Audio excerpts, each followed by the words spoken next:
Удар из космоса. Сегодня главной мировой новостью стало известие о падении метеорита в Челябинске. Между тем, накануне подобное явление можно было наблюдать и у нас в республике. Жители Альметьевска зафиксировали метеор на видеорегистратор. Более того, на подлете астероид, который сегодня ночью должен пролететь над Землей на рекордно близком расстоянии. Ждать ли казанцам сюрпризов с неба, выяснял Антон Райхштадт. Падение метеорита в Челябинске редким явлением назвать можно лишь с натяжкой. Подобные крупные пришельцы из космоса сваливают на Землю почти каждый год. Правда, в основном в океан или на необитаемые части суши. Вообще же ежегодно на Землю падает до 10 тысяч метеоритов. Явление над Челябинском попало в новостные сводки благодаря яркой картинке, которую запечатлели камеры. Мы сожалеем, что это не у нас. Потому что хотел бы посмотреть, я, например, никогда не видел такое событие. Обычные слабые явления, которые мы называем метеорами, вот в августе, вы знаете, падающие звезды, это часто бывает, мы наблюдаем.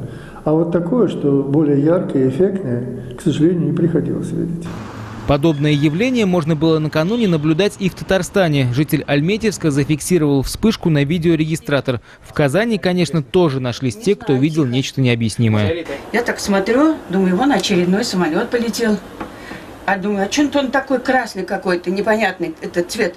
Вот так вот над этими там домами летел, потом до сюда, до угла долетел, обратно немножечко сюда полетел. Вот приблизительно отсюда пойдет. С южного полушария, пройдет рядом с созвездием Волопасова, звезда, потом пойдет в сторону Большой Медведицы. Возможно, падение метеоритов связано с подлетающим к Земле астероидом. Сегодня ночью небесное тело приблизится к нашей планете на рекордно близкое расстояние – менее 28 тысяч километров. В этом случае опасности нет, уверяют астрономы. А вот посмотреть на небо стоит в половине 12 ночи. Новость о падении метеорита на Урале фактически можно поставить в один ряд с историей извержения исландского вулкана Эйяфьядлай-Окудль, который в апреле 2010 года парализовал авиасообщение на планете. В итоге обе истории фактически стали полной неожиданностью для цивилизации. Люди оказались просто не готовы к подобным явлениям природы. И человечество, которое уже привыкло к безраздельной мысли о господстве на планете, получило очередной щелчок по носу. Антон Райхштадт, Альфред Камилевский, телеканал «Эфир».